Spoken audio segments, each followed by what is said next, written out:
Again, scary moments today as shots were fired at a crowded campaign event, killing at least one person that was there and injuring former President Donald Trump. Riverside County Sheriff Chad Bianco is joining us now. Thanks so much for being with us, Sheriff. First of all, we just would like to get your thoughts on the events that unfolded today, both as a very vocal Trump supporter and as a member of law enforcement.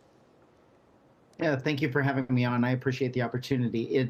Initially, my first reaction was complete shock, then anger, and how can this happen, and why would this happen? But honestly, as a law enforcement professional and as a leader of Riverside County, who we encounter politicians and prominent people in our county quite often. And it's up to us to help the Secret Service with the mission of keeping them safe. And we have, in my world, we have known for quite some time, over the last minimum of 3-4 years, that it was only a matter of time before something disastrous and catastrophic like this happened, because of where we are in the world of political identity and just the division that is going on in this country. And it's thank God that it wasn't worse. My heart goes out to the family of the individual that lost their life today and the others that were injured, and even the Trump family. I mean, he's going to have to deal with this for a long time, and so is his family as they continue through this process.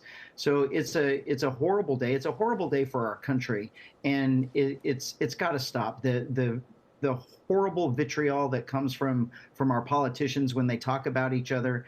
I heard yesterday that President Biden said that Trump has to be in the crosshairs. Well, how does he think that some crazy person is going to take that? And we've got to stop. It's embarrassing for our country, for the rest of the world.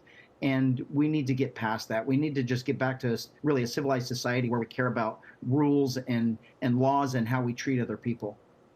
And Sheriff, it's coming from both sides, right? You were saying that when it came to the Democrats saying that President Trump would be a threat to democracy, but then the Republicans saying that President Biden is the worst president, or that he's tanked the economy. It really is campaign talk that, like in this case, led to violence.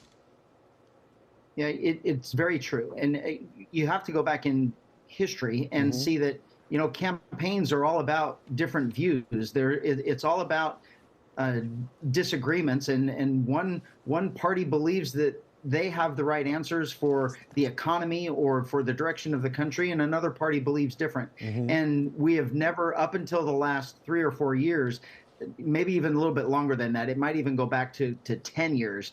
It's crazy. Our election cycles, we all despise our election cycles because of the hate and the division that comes from it.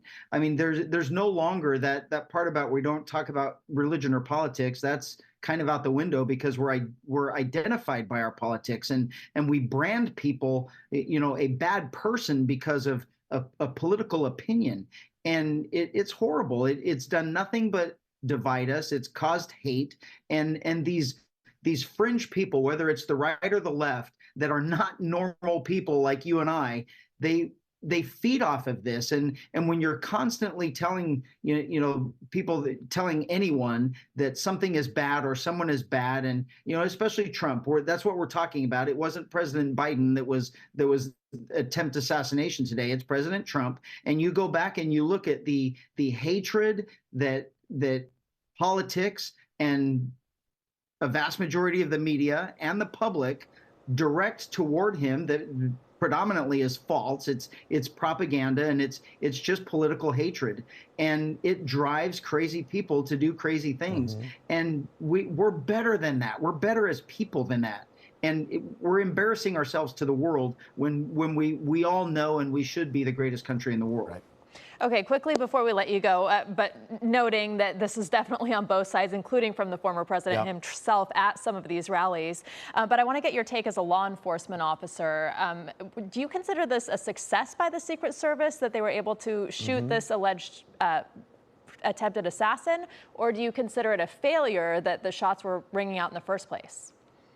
Well, I will say I'm not going to second guess anyone because I wasn't there and I didn't know what they knew going in. I have seen a particular interview with supposedly an eyewitness that said that he saw the shooter and he notified law enforcement several minutes before the shooting happened.